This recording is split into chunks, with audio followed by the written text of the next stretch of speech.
apresentação da turma. Na aula passada era 10, então hoje é 11, né? Não sei se convoca o constituinte para revisar tudo. E o dia hoje é dia 16, se não nos marca. Um rapidinho, tchau, registrar. Então a gente fez, vou falar hoje um pouco mais detidamente sobre grupos de isotropia. A gente vem falando formalmente sobre isso. Nós vamos tentar falar para alguns casos especiais, sobre algumas camadas de massa, explicitamente sobre isso, que seriam os grupos de isotropia associados a certos cáspicos que a gente vai eleger. Tá? Evidentemente que vai eleger, mas numa situação confortável, de que essa eleição não é comprometedora do que a gente fez até agora, né? Que foi uma queixa de alguns de vocês queixa precedente, que a gente não pode depender toda essa tentativa que a gente faz de representar os grupos de Lorentz. Poincaré, a patronação já representou, mas o grupo de Lorentz no espaço de Hilbert não pode depender daquele K fixo, representantes de uma dada camada de massa, nas quais a gente dividiu em camadas de massa o espectro de momento para poder produzir essa representação do grupo de Lorentz, do setor prototópico, Então, o que a gente chegou no final da aula passada, que o aula passado falava sobre normalização daquela base, né? A gente estava trabalhando uma base que se definiu assim, né? Isso aqui é um fator de normalização a ajustar, a gente ajustou justamente isso. Isso daqui era a representação unitária, o que a gente chamou de uma transformação padrão, ou bus padrão, que era o que era necessário para, a partir de um autoestado do operador de momento, com alto valor K, onde esse K era um K fixo, gerar, a partir dele, gerar um autoestado do operador de momento com alto valor genérico. Genérico, mas lembrando que esse P guardava uma relação com esse K, no sentido de que eles compartilhavam a mesma camada de massa. Então, quem levava esse cara daqui era esse L de P da vida, e esse de P pertencia ao subgrupo prototópico. Esses dois caras, e por isso mesmo, preserva a norma, portanto o K2 e o P2 tinham que ser a mesma coisa, a gente chamou isso genericamente de P2, mas a associação com a noção de massa é evidente. Esse KI e esse PI são, todos eles que estão aqui, todos os outros que estão nas outras camadas de massa, nas quais a gente particionou esse espectro de momento, todos eles são os quadros de momento que nos dão a relação de energia-momento como relativista, né? E2 igual a P2 C2, mais M2 C4, sem C aí é 2 igual a P2 mais M2, e o nosso E é a componente zero do momento, então P0 quadrado igual a P2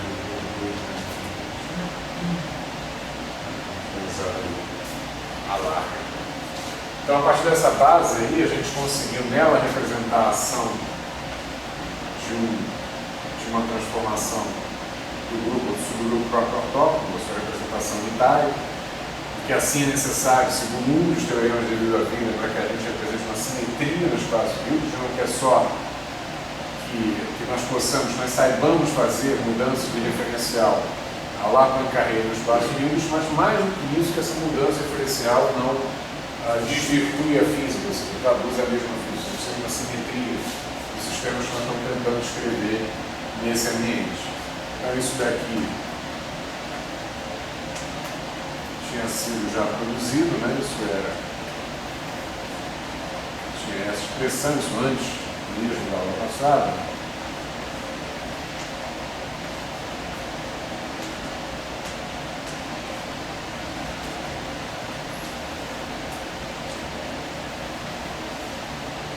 Que era essa relação mais geral, onde esses Ds aqui eram justamente as matrizes nessa base, que representam os elementos de um grupo, que a gente chamou de grupo isotropia, que é um subgrupo do subgrupo prototópico, cada grupo deles nascendo a partir da observação que eles deixam, poderia haver um índice aqui que a gente não tem usado, que eles deixam justamente um vetor, para cada vetor de cada camada de massa, caminho invariante. Então a ideia desse cara daqui é que ele atuando em cima de um K dá o próprio K. Ok? E onde esse P que aparece aqui, ele é percebido como sendo gerado a partir de uma transformação desse tipo aqui, não é isso? Sobre esse K aí de referência, esse K fixo dentro da mesma camada de massa aqui, P. O P é genérico naquela camada de massa, mas claro, compartilha, porque uma transformação de Lorentz não vai alterar isso, compartilha a mesma norma, veja o quadrado, um K do qual, a partir do qual ele foi gerado. Okay? Esse W aqui a gente pôde ver que ele era, na verdade, uma composição de várias transformações de Lorentz, isso, 3 aqui, essa, duas associadas a essa transformação padrão que mapeia o K que ele deixa invariante, e esse P que está aqui, certo? Essa faz o mapa inverso, e essa é a transformação de Lorentz que a gente está usando aqui, porque essa é geral, não tem que ser do grupo de isotropia. Ok? Então, quando você vai achar o seu grupo de isotropia, você tem uma opção de tarefas.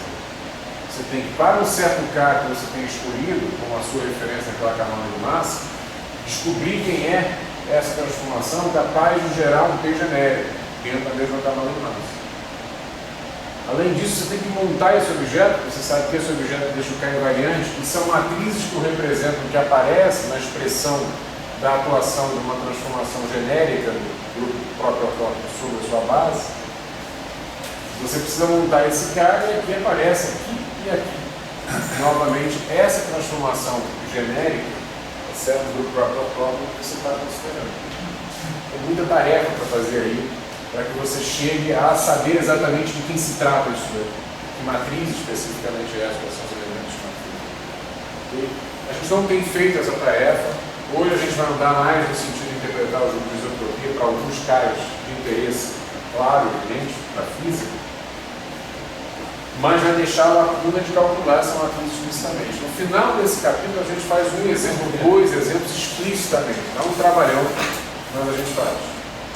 Okay? Vamos fazer agora, porque isso dá um trabalhão, para que nós nos convençamos que as contas, principalmente a gente projeta, a gente faz no quadro, nós nos convençamos que as contas estão sendo feitas de maneira correta, leva aqui umas 2 horas para um caso simples, por exemplo, essa transformação ser uma rotação, e o K aqui, por exemplo, ser um K desse tipo, uma partícula massiva, certo? Okay? Ou seja, para casos corriqueiros, dá muito trabalho para você descobrir quem é essa transformação padrão, quem é esse elemento de isotropia e quem são as matrizes que o representam. Tá? Não é nada trivial. A conta não tem mistério nenhum, mas é uma conta longa, então a gente não interrompe o raciocínio para fazer essa conta agora e faz depois. Dá um exemplo depois no final da batalha. Então, na passada, a gente está preocupado em normalizar isso daqui, a gente queria saber quanto é que vale esse produto escalar aqui. Ok? Mas a gente começou, antes de responder essa pergunta, respondendo quanto é que valia esse produto escalar aqui. Onde sempre, claro, a priori, esse K' e esse K, assim como esse P' e esse P, estão todos na mesma camada de massa. Certo? Esse P é o P que eu gero a partir desse K com L de P. E esse K' e esse K eles têm que estar na mesma camada de massa, porque se assim não for, eu já tenho garantido que eles são autovalores diferentes associados ao operador hermitiano, portanto, esses estados aqui são ortogonais entre si, isso dá zero, não preciso colocar normalização nenhuma. Sendo na mesma camada de massa, eles têm 2 chances, são na mesma camada de massa, mas não são o mesmo vetor, zero de qualquer jeito, ou são na mesma camada de massa e são o mesmo vetor, e aí não é zero. Ok? Então, isso daqui a gente apostou que teria essa forma daqui. Delta 3 cabine buscar, ou seja, só tinha suporte quando o carinha igual a K. Aqui a gente não usa uma delta 4, porque a componente 0 está vinculada para essa componente. O K0 quadrado é o K vetor quadrado mais L2, então se coincidir os K vetores vão coincidir os K0 também, então não preciso colocar o K4.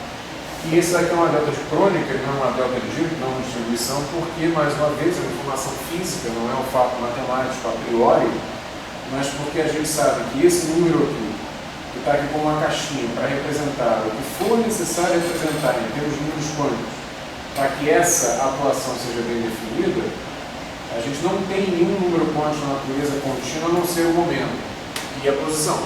Mas a posição não está aqui em jogo, porque ela não computa com o momento, ela não tem essa base como base de seus estados. Então, como não há outro número quântico, esse sigma tem que necessariamente ser discreto, por conta da delta de crônica. Não tem que ser discreto por razão matemática, ser discreto porque eu não achei até agora na natureza. Se eu tenho achar um outro, ok. Aí esse eu posso estender aqui com delta 3, certo? Para o caso particular desse cara. Bom, isso daqui, essa aposta, enfim, essa prescrição e normalização, implicava, primeiro, que essas matrizes D aqui eram unitárias, certo? Esse operador é unitário, mas isso, se você escolher essa normalização, se transmite para essas matrizes, elas são unitárias. Ok? E além disso, a gente encontrou que se você escrevesse agora esse cara a partir desse daqui, seguindo essa receita, e trabalhasse um pouco com isso, essa barra aqui é dispensável. Estou colocando que é dispensável. Lembrar que a relação entre esse cara e esse cara é uma igualdade, se aqui for K também. Tá certo? Esse bar K de sigma é o próprio K de sigma. Porque a transformação que você estaria fazendo seria um I de K. De K é 1, estou querendo levar K em K, é 1, não é nada.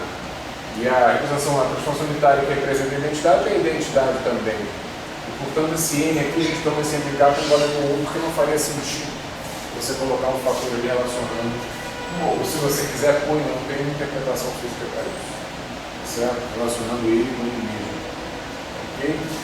Então, se você insistir, se você tomar essa perspectiva de normalização, isso daqui acaba sendo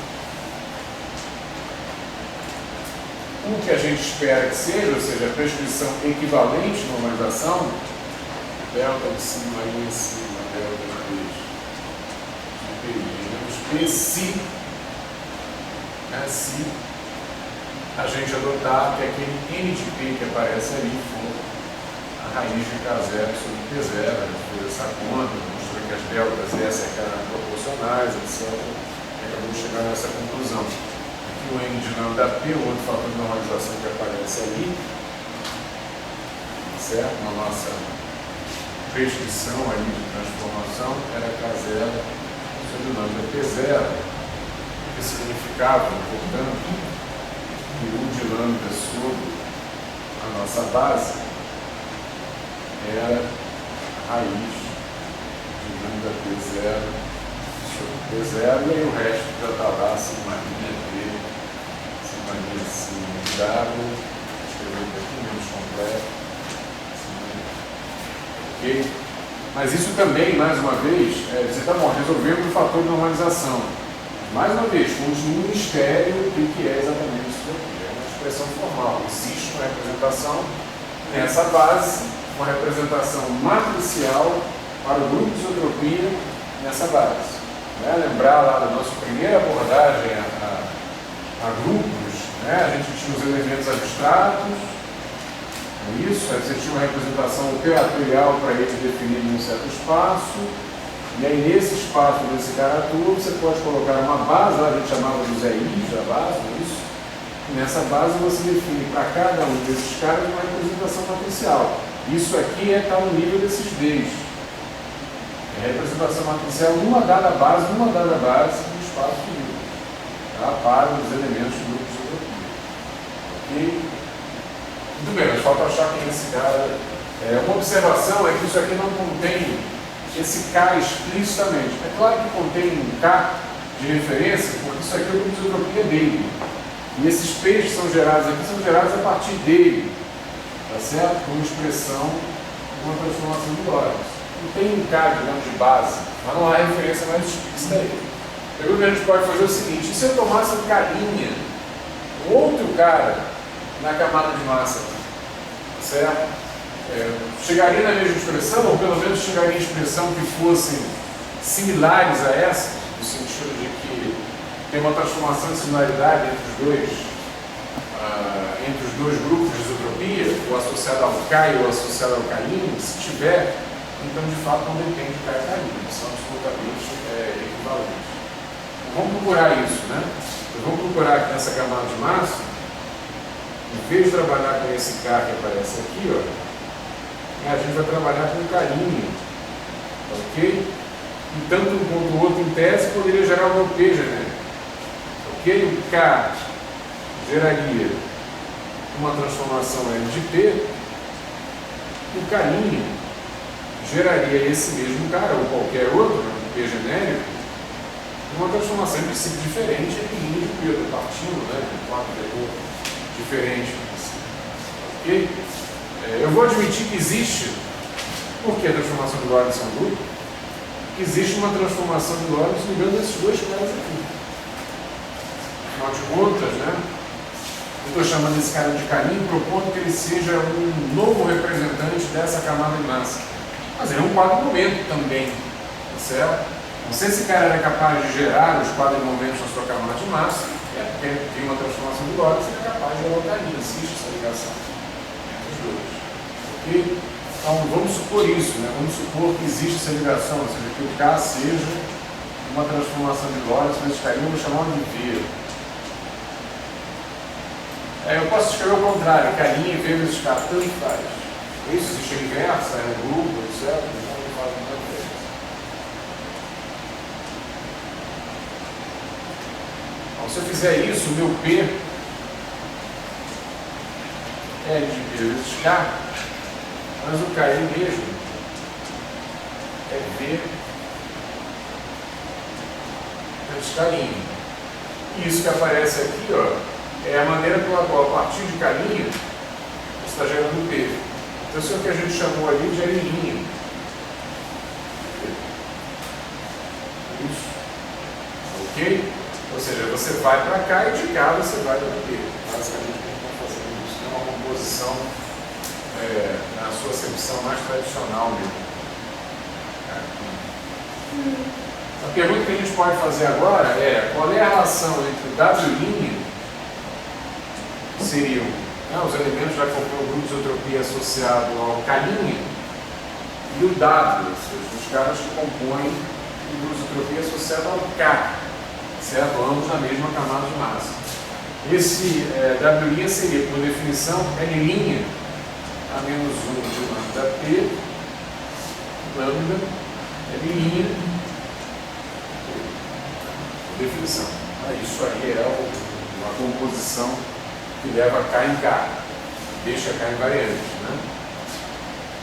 Enfim, mas isso aqui, ó, L' menos 1 é o L vezes V menos 1, L' menos 1 é L vezes V menos 1. Então isso é V menos 1 vezes L menos 1 de P. Isso? Esse cara daqui, ó, é esse.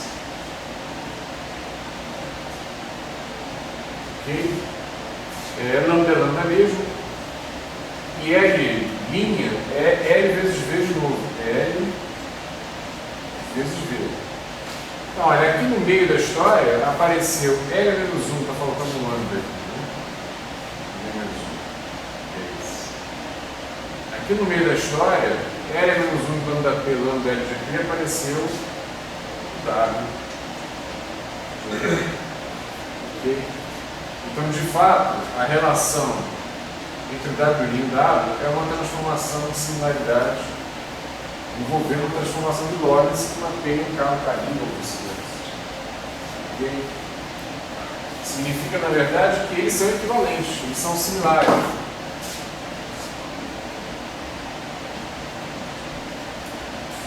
E se eles são similares, se eles são equivalentes, também vai acontecer isso com a representação matricial. Isso a gente já mostrou genericamente aqui.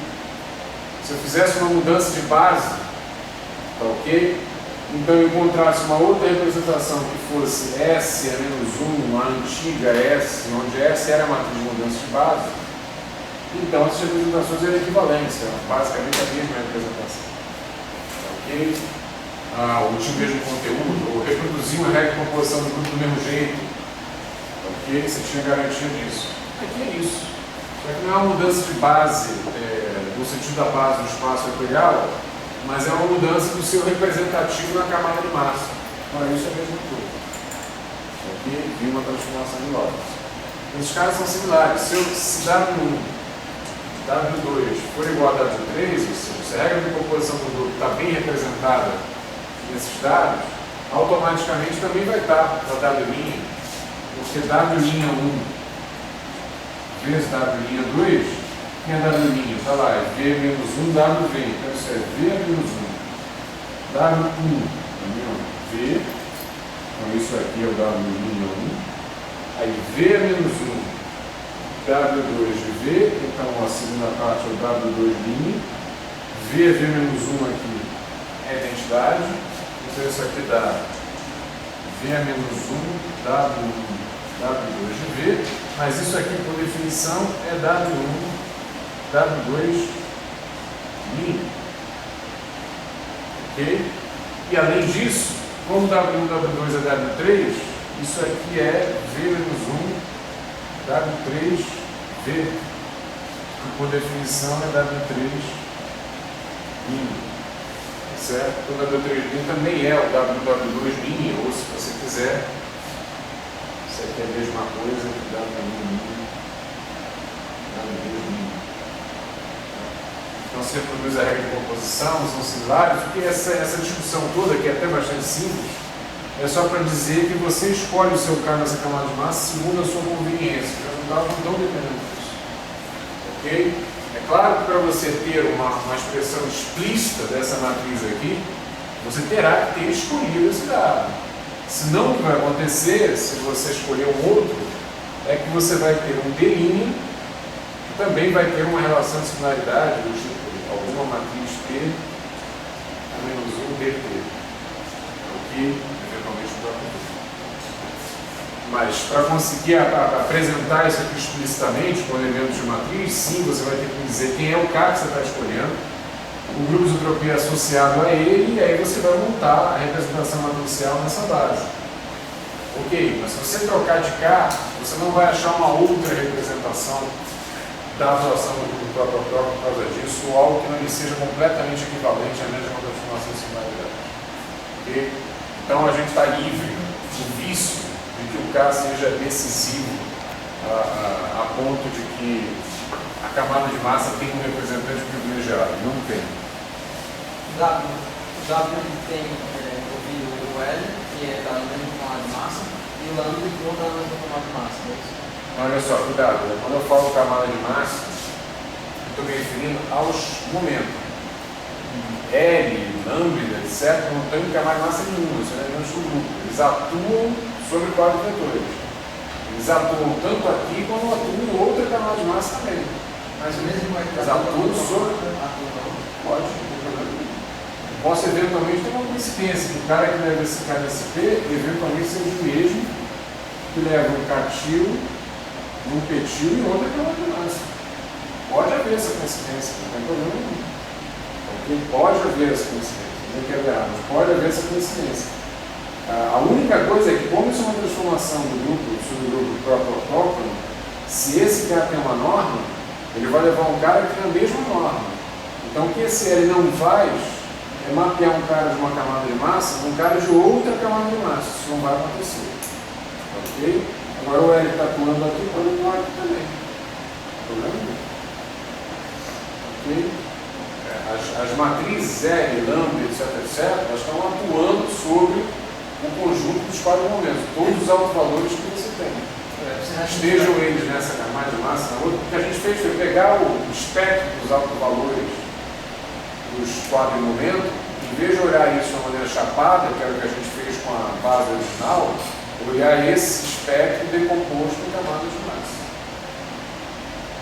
Em fios, certo? Em vez de olhar esse tecido de longe como uma mancha, a gente está olhando as tramas, os fios, certo? Cada camarinha de massa. Até porque, eventualmente, no seu problema físico, talvez você não tenha necessidade de considerar a momenta, tá certo? Em qualquer quadrado. Se eu quero descrever um processo que tem um elétron e um próton, por exemplo, certo? Eu só preciso da camada de massa que dá massa ao quadrado do elétron e da camada de massa que dá massa ao quadrado do próton, em tese. Pelo menos nos estados, que a gente não sabe o que é isso ainda, nos estados iniciais de preparo e nos estados finais de preparo. Aqui no meio da interação pode aparecer a bichorna toda. Mas o estado inicial lá e o estado final, onde não há interação, essencialmente essas coisas são livres, tá certo? Tanto que eu sei dizer que coisas são essas, eu posso não precisar do espectro todo. Se tinha retirado a derivação do Poincaré, já para exponencial, né? Isso aí está resolvida. Bom, aí tirou, aí ficou só a transformação de Lorentz. Que precisa ser resolvida ainda. Mas ele depois disso, ele tinha tirado a rotação da transformação de Lorentz, não? Não tirando nada. O princípio está tudo aqui. Aqui está a rotação e está tudo. Está tudo. Está tudo. Para mais alto está tudo. O L. O que é o L? O L só está puxa ou tirou o Ah, depende do carro. Depende do carro. Depende do carro. Para gerar um P genérico a partir do K, a gente vai ver isso nos exemplos que a gente resolveu explicitamente depois do final do capítulo. Para gerar um P genérico, o que você quiser a partir de um K, tá certo? Depende do K que você está. Se isso daqui, por exemplo, pode ser uma rotação, ou talvez tenha que ser um boost. Por exemplo, vou dar um exemplo hoje de um K, vai começar agora, trabalhar com um K específico. Esse K específico que a gente vai trabalhar agora, vamos escolher um K. A gente já pode escolher o que quiser, que as coisas são meras transformações de singularidade. Então vamos escolher um K. E vamos achar o grupo de isotropia associado a ele. Tá certo? A gente vai ver que para esse K, a gente não vai ver porque não vai se definir nessa conta, mas é fácil notar que para esse K, se eu fizer uma transformação que seja uma rotação, eu não saio dele. Quer dizer, eu fico no grupo de isotropia. E não gera um momento genérico. Porque esse RGP aqui, ele atua em cima do K e leva a uma outra coisa. Então esse cara aqui não é do grupo de isotropia. Claro? Ok? Pode ter um certo K que diga, para você sair do grupo de isotropia, ou seja, para você ser capaz de gerar um P genérico a partir daquele K, porque o grupo de isotropia justamente não faz isso, ele mantém o K invariante, tá certo? Talvez esse cara não possa ser uma rotação, talvez ele tenha que ser um boost, talvez ele tenha que ser uma composição das duas coisas, para que você gere um P genérico, um P qualquer. Um P qualquer tem, claro, P0, tem PX, tem PY, tem PZ. Tem P0, tem P1, tem P2, tem P3, que ocasionalmente pode valer zero. Mas ele precisa ter a possibilidade de ter esses componentes todos, é um P genérico, um P qualquer, a partir do K segundo isso. Imagine você, eu quero trabalhar agora, imagine você que você tem um K acima.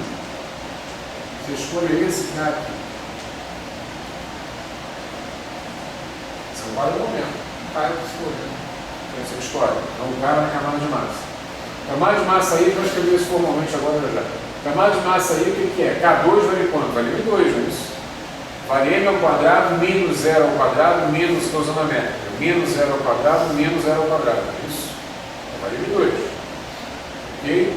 Então isso é um representativo de uma partícula de massa M. Agora eu não sei que seja partícula, de um estado do espaço de Hilbert associado a um parâmetro M quadrado. Vamos falar de partícula de massa. Ok? Muito bem. Você quer, a partir desse cara, gerar um P genérico. Você quer gerar um PMI que, em princípio, salvo o caso particular, tenha essa componente, tenha essa componente, tenha essa componente. Pega o LGP que seja uma rotação mesmo espacial, e atua aqui. Vê se você consegue sair disso e chegar nisso. A rotação vai atuar nos zeros aqui, vai continuar no zero. Então, nesse caso, por exemplo, o LGP não pode ser uma rotação. Se for, você não gera o P. Vai ficar morando ali, justamente alguns isotropia. A gente vai ver isso falando. A rotação seria o dado, então. Para esse caso, ok? Então, às vezes não pode ser uma rotação. Certo? Se é uma rotação, se é um boost, o que é? Depende, por exemplo, aqui claramente eu vou começar com boost. Se eu quiser ligar uma dessas componentes, é só fazer um boost naquela direção. Não é isso?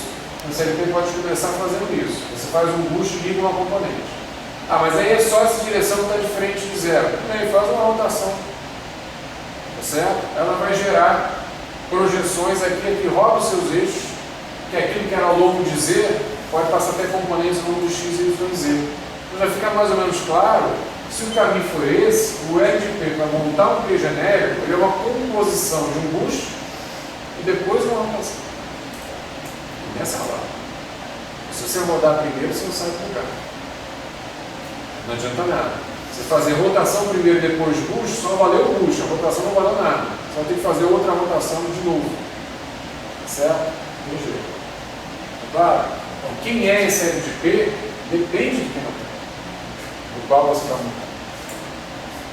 Claro? E, portanto, o W é feito dessas coisas, feito desses L's, depende também de quem é o cara.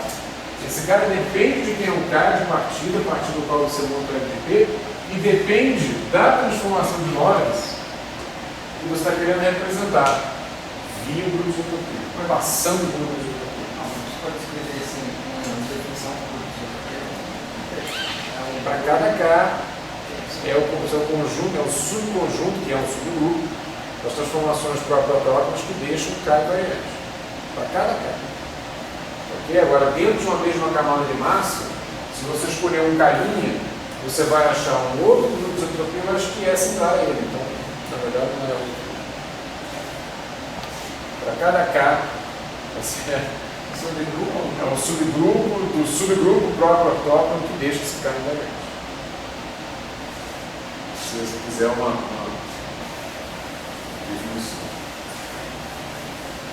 Então, vamos lá. Vou falar então um pouco sobre o grupo de isotropia de uma maneira um pouco mais formal. Né? Então, se eu estou falando do grupo de isotropia, de um certo K,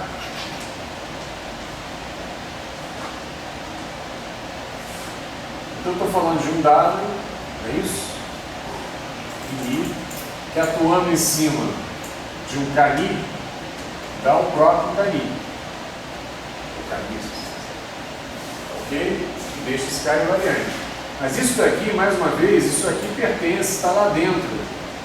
Jogar ele mais para cima, ou alguma composição desses, de objetos que estão lá dentro, que está lá dentro também, porque são um grupo. Ok? Então isso é uma transformação de Lorentz. Então isso daqui é um caso particular, se você quiser. Isso é um caso particular de lambda mini, K', daí K'inha mesmo, isso. Transformação de Lorentz genérica, atuando nesse quadro momento, daí um quadro momento transformado. Certo? Aqui a diferença é que não transforma, é o próprio. Ok? Então, isso daqui está implicando que infinitesimalmente eu posso ver isso assim, ó. Esse cara poderia ser escrito como delta mais alfa mini, certo? Onde alfa mini é um caso particular, no mesmo sentido que a gente está falando, para o dado, é um caso particular daqueles omega mini, com o qual a gente já trabalhou. Não é isso? Esse cara daqui, infinitesimalmente, eu podia escrever isso assim, não é isso? E isso aqui continha basicamente parâmetros do gerador. E mais, esse cara que aparecia aqui, ó, a gente sabia que para que fosse atendido lambda transposto eta lambda igual a eta, que era a definição das transformações de Lorentz, esse cara tinha que ser antissimétrico, não é isso?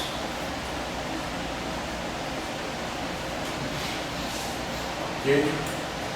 Muito bem, se esse cara está aqui versão infinitesimal.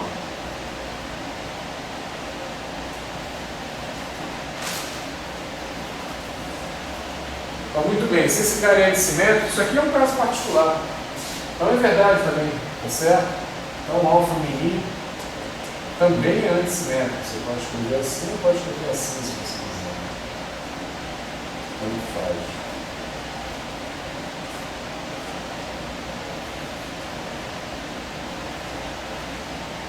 Claro, já sei que ele é antissimétrico, porque esse cara que aparece aqui é um regra desse. Mas é um caso particular. Ok? Então eu já sei que ele é antissimétrico. Muito bem. Vamos pegar uma expressão dessa, que aqui é a versão do campo infinitesimal, porque a gente está atrás de geradores, não é isso? Para identificar uma isotropia. Então vamos pegar isso aqui e aplicar no caminho. Então eu vou dizer que delta mini mais aquele alfa mini venha a ser o meu ação de isotropia sobre o caminho. Isso aqui é delta mini em cima do caminho, já dá o caminho. Mas aparece ainda alfa mini K I. Isso tem que ser o caminho. Não é isso? Porque é justamente o grupo da invariância do caminho. Isso significa que, consequentemente, alfa mini K I 0. Ok? Isso é geral. Qualquer que seja a camada de massa que você esteja considerando, qualquer que seja o K que você pegue lá dentro, esse desvio da identidade do setor infinitesimal tem que atuar levando ele para o zero. Senão não estou falando de isotropia. Ok? Então agora vamos escolher um K, aquele ali, aproveitar que ele está aqui em cima, para trabalhar e perguntar quem é a isotropia dele. Certo? Desse cara. Vou escrever de novo, deixa eu apagar.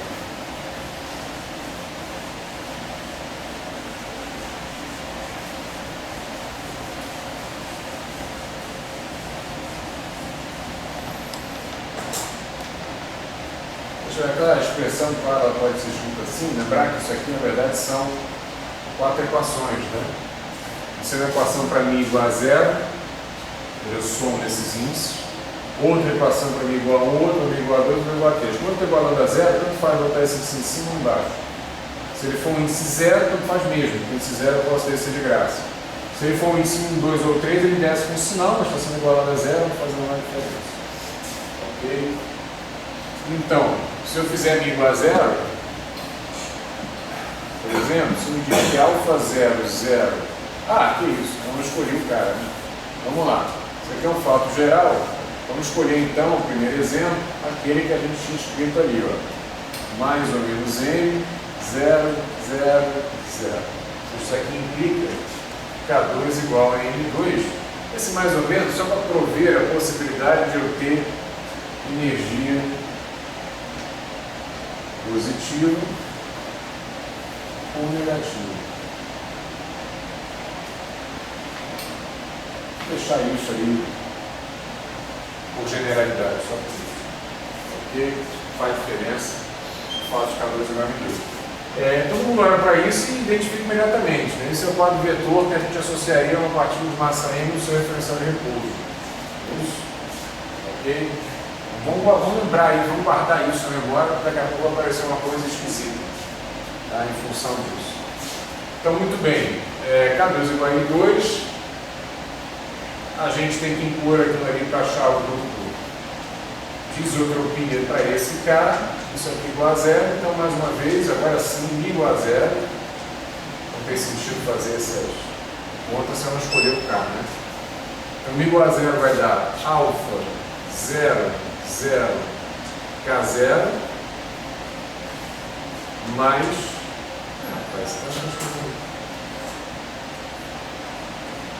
alfa 0 e KI. Manji vale 1, vale 2, vale 3. Certo? Bom, mas essa tampa aqui é toda 0. Os K são 0, né? Os componentes espaciais do K são todos 0. E esse cara daqui é 0, porque alfa 0, 0 é 0, porque o alfa mini é simétrico. Então, a equação 0 ela é identicamente satisfeita, ela não gera vínculo nenhum, não gera informação alguma. Ok? Então, vamos ver a equação μ igual a 1. Essa me diz o seguinte: alfa 1, 0, K0 mais alfa 1, 1, K1. Bom, aqui a gente pode escrever alfa 1J KJ, não é isso? Mais fácil fazer isso, porque novamente KJ é 0. Ok? Não tem componente espacial. Mas aqui sobrou alfa 1, 0, K0. K0 não é 0. Ele é mais M ou menos M, dependendo se estou escrevendo uma energia positiva ou negativa. Então agora apareceu um vínculo. Como isso tem que ser zero, porque senão eu estou falando de isotropia, estou usando esse vínculo aqui, ó. Vamos lá.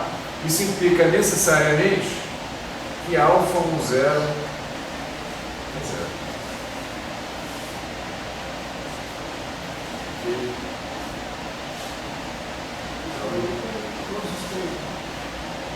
Alfa 1, 0 é zero, é isso aí.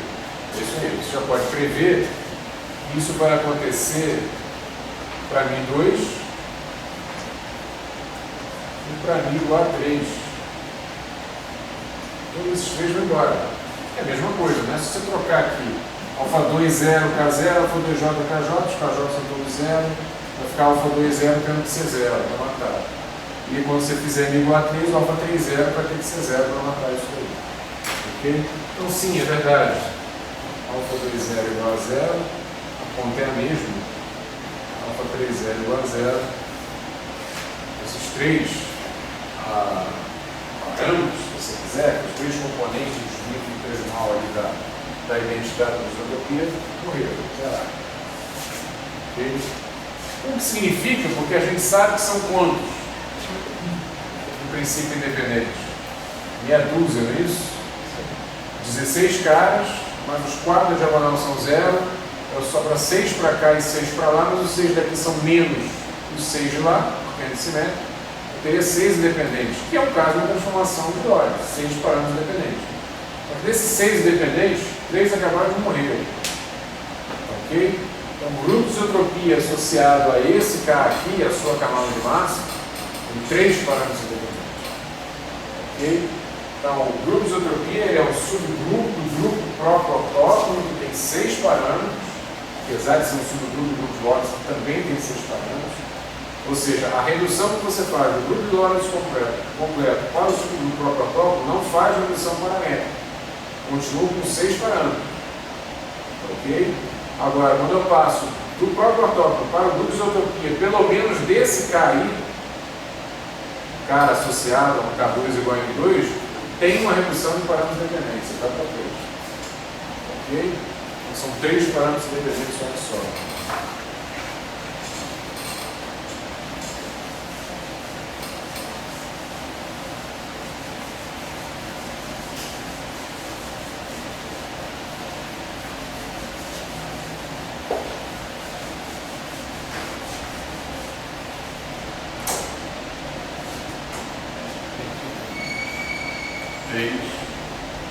Parâmetros independentes. Que são quem? São os alfa e J. O I diferente de J, evidentemente, tá? Foi os únicos que sobraram, os que morreram todos chegam em zero. Ok? O I diferente de J. E aí você escolhe, né? São o I maior que J, o I menor que J, você escolhe 3. Né, para serem independentes, os outros escreverem em termos deles. O alfa 2, 1 igual a alfa 2 e assim por diante. Então, eu posso escolher, por exemplo, o I menor do que J. Então, eu estou escolhendo, na verdade, alfa 1, 2, que eu vou chamar de θ 3, alfa 1, 3, então alfa 3, 1, eu vou chamar de θ 2, não é quadrado, não é número mesmo. E alfa 2, 3, que eu vou chamar de θ1. Escreve aí. Ok? Não são nomes que eu estou dando. O mais importante dessa história é que, se você lembrar, a transformação de Lorentz, ou melhor ainda, de Poincaré, unitária no seu setor infinitesimal, ela tinha essa cara geral aqui, ó.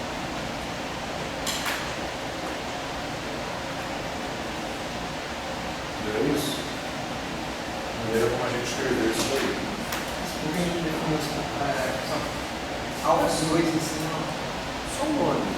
Tá? Esse 3 em cima, 2 em cima, 1 em cima, isso aí não tem métrica subindo descendo, não. É um nome que eu estou dando mesmo. É um nome óbvio. Tá? Não é uma relação de métrica também. Estou subindo e descendo esses índices. Aqui sim, aqui não. Não tem nada disso. Tá? Então, olha só. Esse cara não está sendo considerado, né?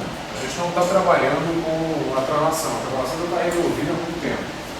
Ok? Para aquele setor a gente não está levando em consideração. Desse setor, isso é uma transformação de Lorentz. Então isso aqui a gente toma como zero. Se é uma transformação de Lorentz geral, então claro que vale isso aqui.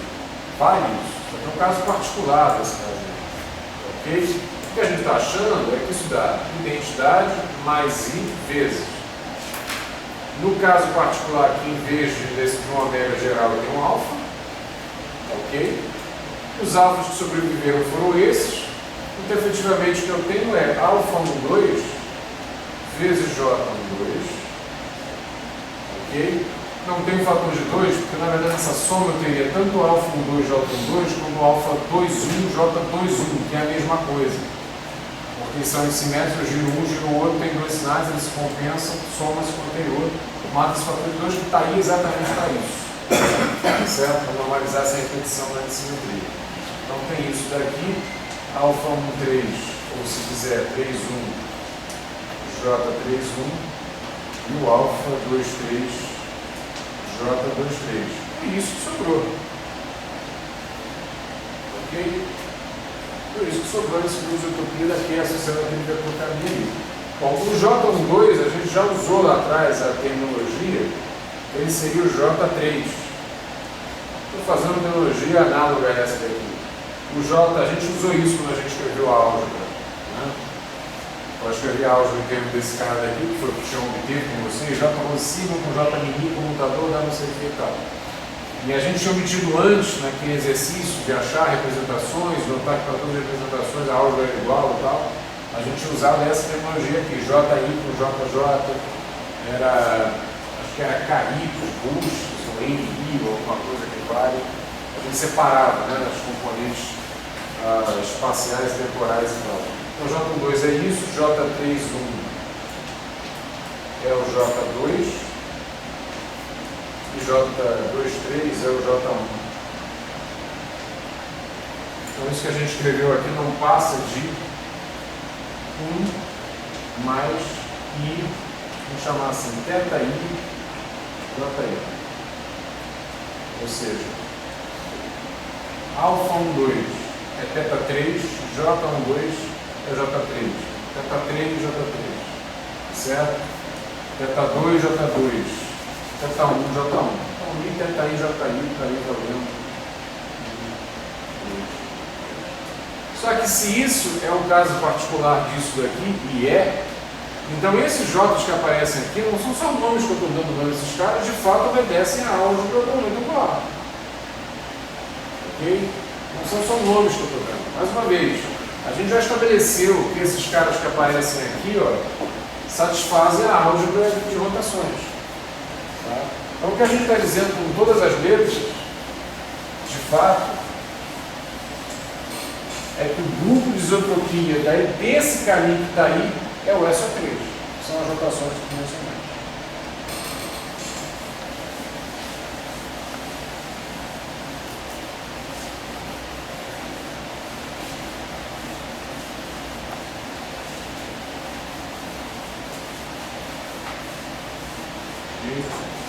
Então, a conclusão, como a gente sabe que JI, o JJ, fecha essa aula por aqui, certo? A conclusão que a gente chega é o grupo de isotropia caminho, é mais ou menos ele. E mais ninguém, K2 é o SO3. Portanto, em tese, a gente está absolutamente preparado para escrever aquelas matrizes, aquelas matrizes Ds, etc., porque a álgebra que importa aqui é a álgebra momento angular.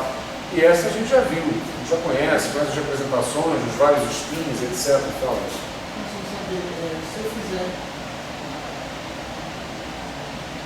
a variedade S, um 3 sobre essa 3, eu vou encontrar uma variedade. você está tirando o grupo de isotropia. Você está Começando do grupo de isotropia para encontrar todos os momentos que tem a mesma vida. É. E daí toda uma transformação de Lorentz que esteja fora desse grupo de isotropia levaria a outro momento do mesmo grupo de isotropia. Vai levar a outro momento do mesmo grupo de isotropia. A transformação de Lorentz, qualquer grupo. Sim. Você estaria tirando uma camada de massa para outra. Obrigatoriamente só sobrariam essas. As que estão ali dentro. Não. A isotropia deixa esse cara quieto, não é isso? Sim, eu estou levando para outra, deixa ele. Se você fizer um paciente com ele, você está dizendo o seguinte: não tem mais isso, né? Não tem mais deixar ele quieto. Você já tirou esses caras, não é isso? Se eu tirar o paciente, você tirou o eu paciente. só estou levando em consideração as funções de Lorentz que. Tira o cara e leva no P. Isso. É isso aí. São capazes de produzir um momento genérico, certo? Então, esse fato que a gente encontrou aí permite que a gente tente representar o que está faltando para a gente, né?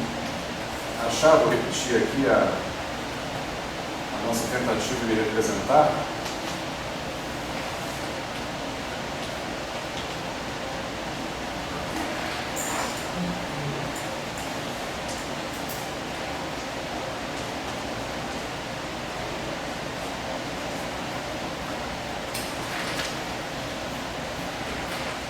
Ok? Temos que achar esses caras aqui, basicamente.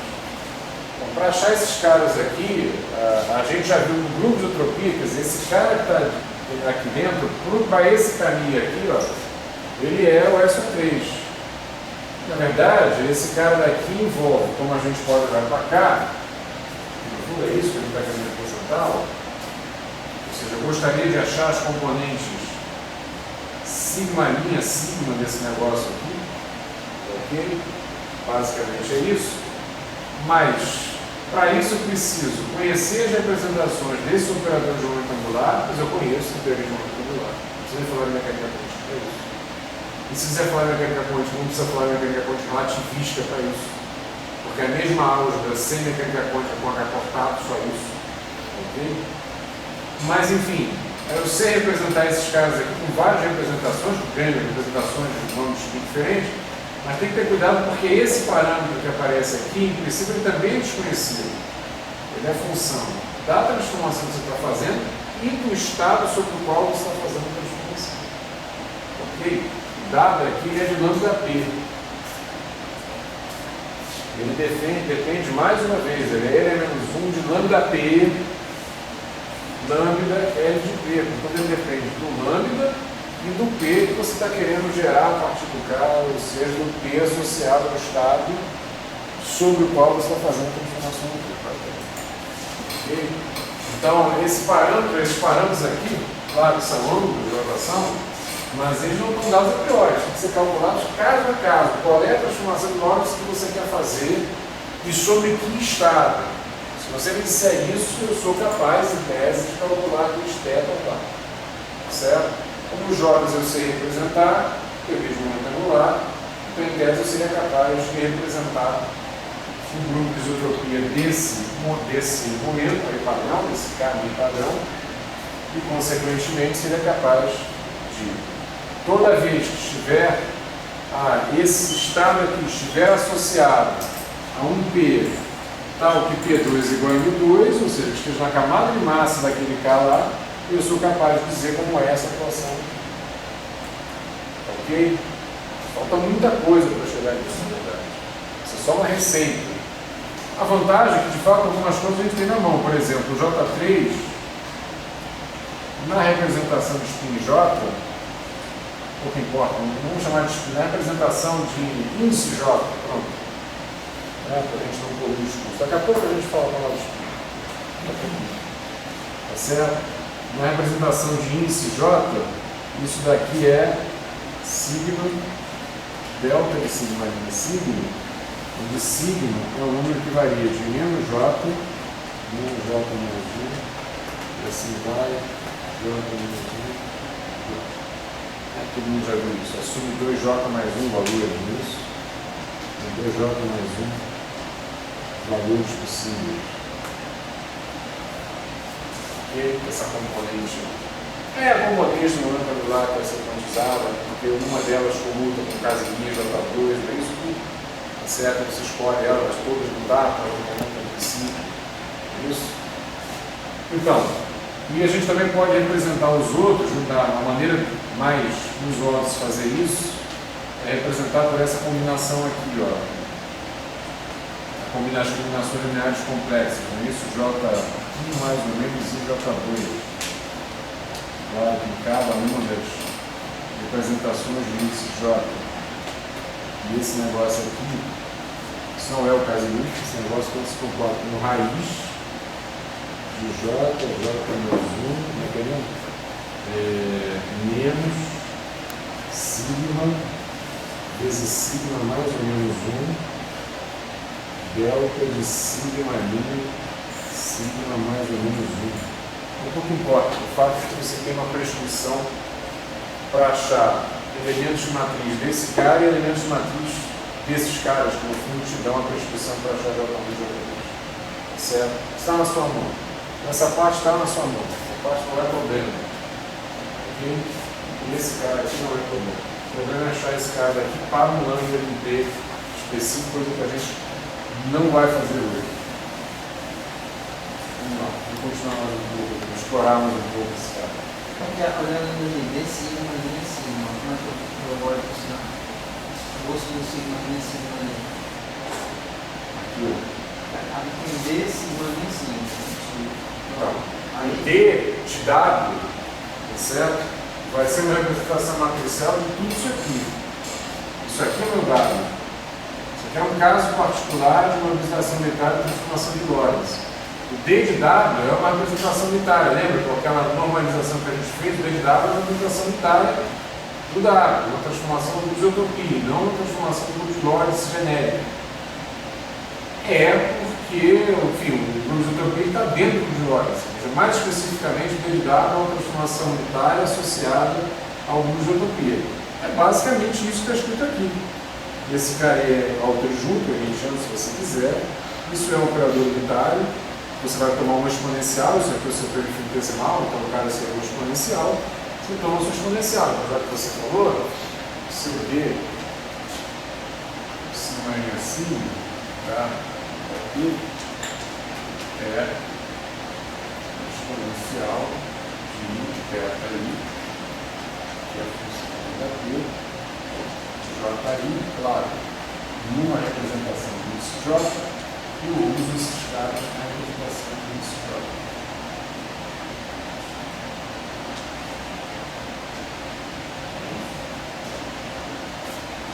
Essa coisa aí. Ok? Essa coisa aí que a gente enfrenta. Agora, isso não é uma resposta, mais uma vez. A gente evoluiu, porque a gente está identificando os isotopia, claro que são um progresso, para aquele cara, certo? Não para.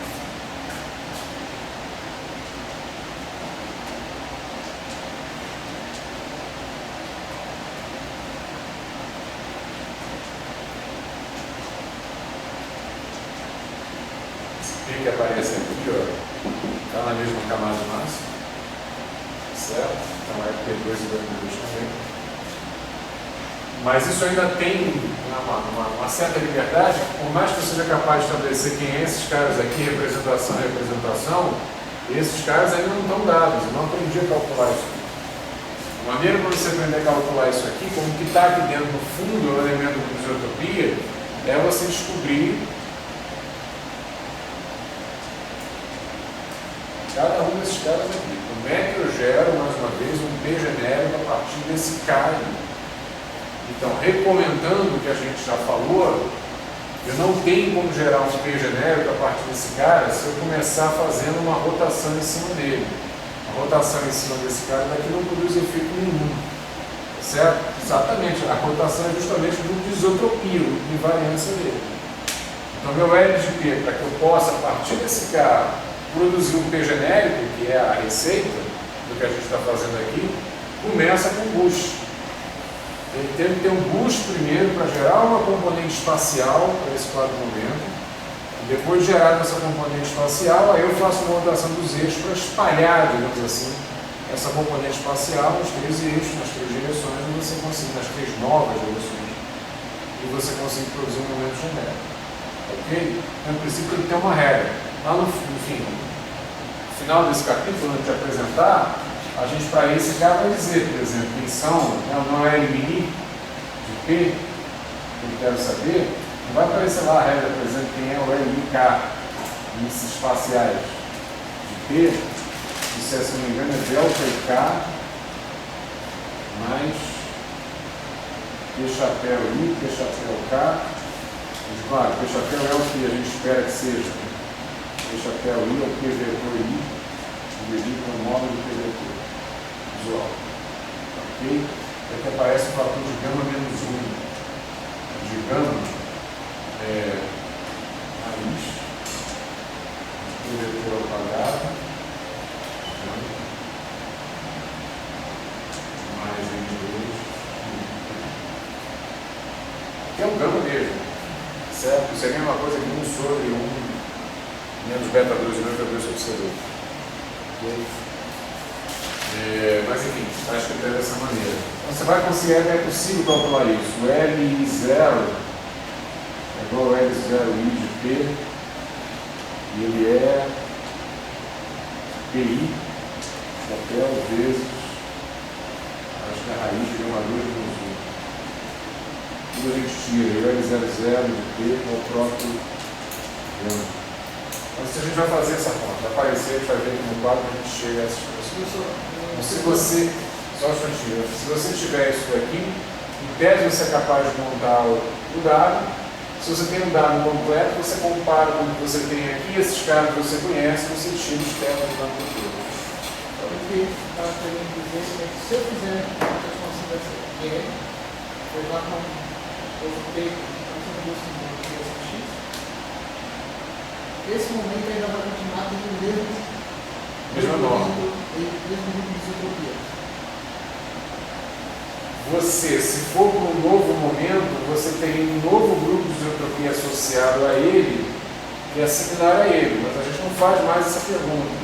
A gente já escolheu um cara. O cara da gente é aquele. O mesmo grupo.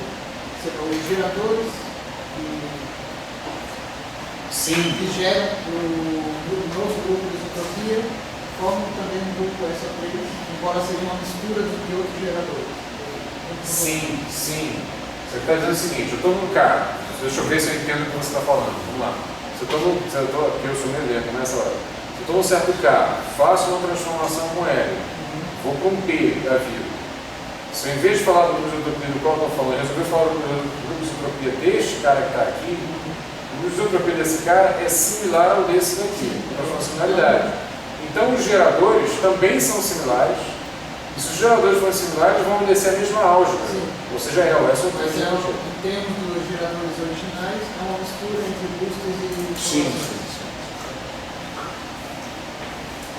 É que nem no caso quando tem uma esfera, quando tu tem os geradores, né? X, Y, Z, aí se tu pega algum ponto meio estranho, o grupo de isotropia dele é uma rotação no plano.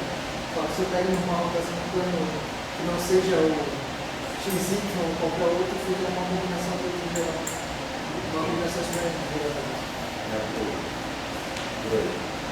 Você pode fazer esse exercício, só que a gente, quando a gente define o K dentro daquela camada de massa, como a gente já mostrou, você poderia tomar qualquer um, você no fundo está falando dos mesmos geradores, estou na mesma álgebra, no mesmo grupo, a gente deixa aquele K como a nossa referência. Agora pudesse trocar. É isso? Então, se pensar um novo grupo de isotropia, a gente sabe justamente isso. Não será um novo grupo de isotropia, será um arranjo diferente dos geradores, mas os mesmos geradores obedecem na mesma álgebra. Então, a gente pode calcular isso, chegar a isso, enfim, vai fazer isso, vai fazer o exemplo disso aqui, vai chegar a esse resultado lá no final, um exemplo lá no final do curso.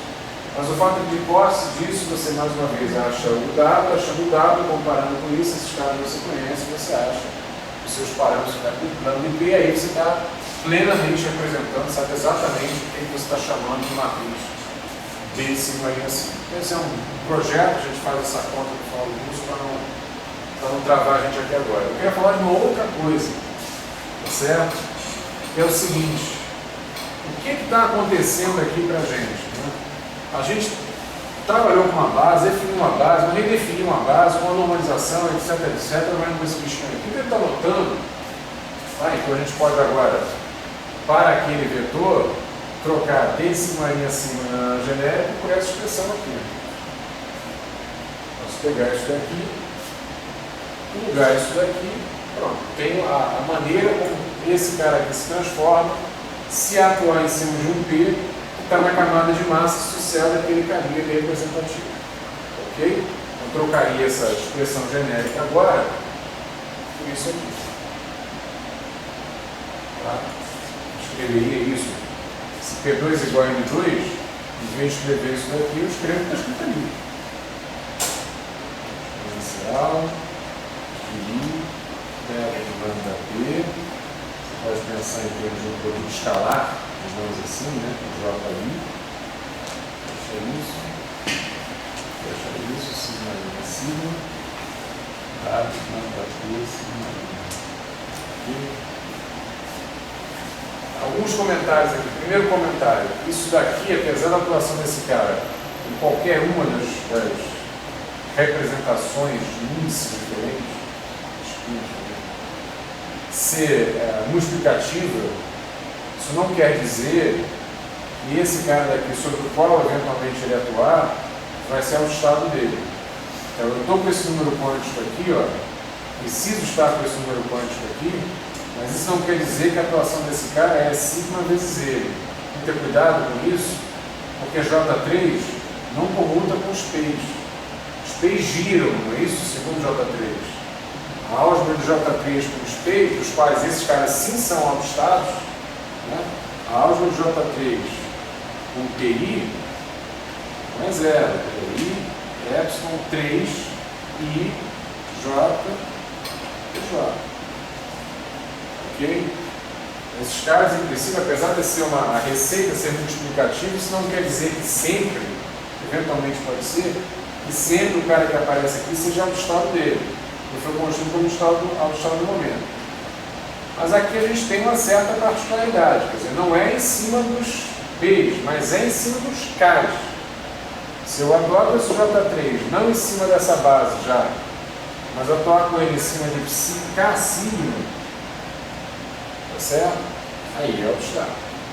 Porque esse cara atua multiplicativo, então isso é o alto valor, esse cara passa a ser não apenas um número quântico indicativo da maneira pela qual a componente J3 atua no momento angular. É um número quântico indicativo, mas não necessariamente é um alto valor, porque esse cara não é um estado desse, em geral. Se aqui for P. Se aqui for K para aquele K, sim. Como esse cara está no grupo de isotropia, esse cara não afeta esse cara. E como atua sobre esse cara daqui de modo multiplicativo, de fato é um alto estado com alto valor igual a si. Claro? Ok? Olha aqui, ó. Quando ele atua, ele troca P por lambda P, em geral. Certo? Agora, se eu tiver K e a atuação for um cara, né, apaga todo mundo, mata todos os parâmetros, deixa só esse cara. For um cara que é um gerador de isotropia e que ainda atua dessa forma, aqui não tem jeito, aí realmente é um alto estado. Em geral, cuidado, não é. Ok? Porque eu posso escrever isso daqui, ó, independentemente de estar falando de isotropia daquele cara. Posso falar isso de qualquer maneira. Ok? Quais são as representações dos momentos angulares, etc. Está aqui. Certo? Está atuando sobre o estado que é a mesma camada de massa daquele K representativo, etc. Na isotropia. Bom, tá bom, pode ser, mas pode não ser também. Isso não muda essas prescrições aqui da representação. Ok? Bom, muito bem. Agora, comentário. Esse sigma deu ar de sua graça, finalmente. Ele era um espaço de generalidade aqui para que eu pudesse representar, né, se houvesse necessidade, o setor protótipo, que a parte nossa já está representada, nesse meu espaço de Hilbert. Então, eu estava construindo uma base com liberdade suficiente para abrigar uma receita de transformação aqui. Tá certo? Portanto, uma representação do setor protótipo, depois com paridade e regressão temporal, do grupo de lotes total, né? Todo mundo. inclusive aqueles setores que não são subconjuntos. Muito bem. Então era, em princípio, uma liberdade que eu estava dando aqui essa minha base. Mas agora é bem mais do que isso. Tá certo?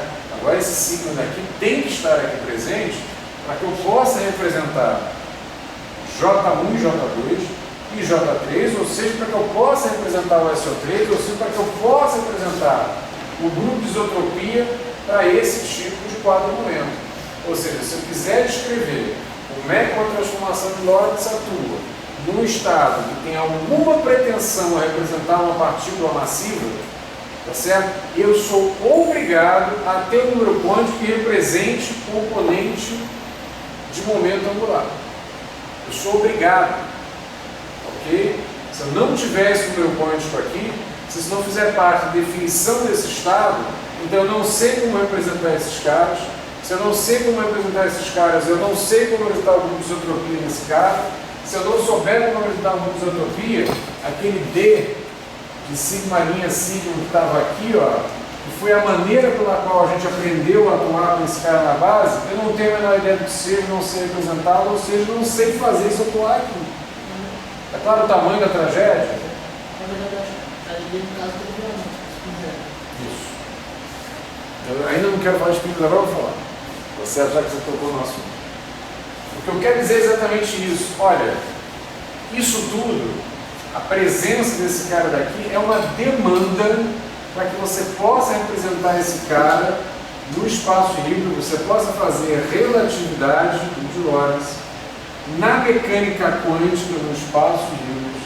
Se você não tiver isso daqui como definidor da sua base, dos seus estados aí, físicos no espaço híbrido, você não sabe fazer a relatividade dessa mecânica quântica. Você tem que ter um cara que represente componentes de momento angular. E mais, componente de momento angular para um estado físico associado, tendo como representante um quadro vetor, que é de repouso. Então, aquele momento angular que está aparecendo ali é spin, é intrínseco, não é orbital. Claro. Dizer de maneira mais dramática possível, né? Fazendo um teatrão aqui, né? Um melodrama. Se não tem spin na definição do seu estado, não tem relatividade na sua mecânica quântica. Spin mesmo, momento angular intrínseco, repouso. Claro, não posso fazer. Então aqui, diferente do que a gente via na mecânica quântica relativista, esse é bonito pra caramba. Na mecânica quântica relativista, o spin era uma não relativista, perdão, ou tradicional, né, canônica, ortodoxa, ou antiga. O spin era uma condição subsidiária. Você tinha sua função de onda e, eventualmente, você sentia a necessidade de agregar isso à discussão do grau de gravidade do spin, porque, sei lá, o seu átomo de prata passou de experiência de Arquelite. Enfim, você fez lá uma bruxaria e foi obrigado a agregar a noção de spin. Mas a priori não. Aqui eu estou dizendo que a priori sim. Se você não tem a noção de spin, você não representa uma transformação próprio-ortógona sobre um estado físico com interpretação quântica do espaço híbrido. Isso quer dizer o seguinte: uma transformação próprio-ortógona é uma transformação do espaço-tempo. É uma transformação externa, é do mundo. O que a gente está vendo aqui, que o spin é um efeito quântico relativista, mais obrigatório e associado ao espaço-tempo. Olha o tamanho da tragédia. Você quis que o eletromagnetismo fosse uma lei física. Aí você construiu uma certa relação entre referenciais, que é uma transformação de coordenadas do espaço-tempo.